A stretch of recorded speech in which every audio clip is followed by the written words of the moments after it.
اللهم صل على محمد وآل محمد.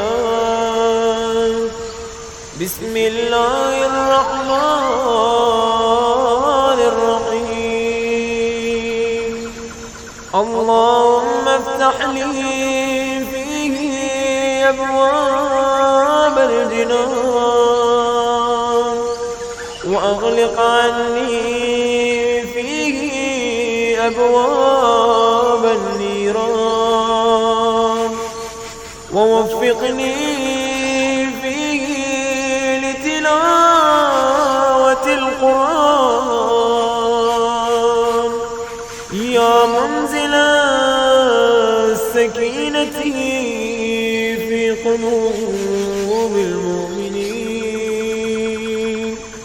برحمتك يا أرحم الراحمين.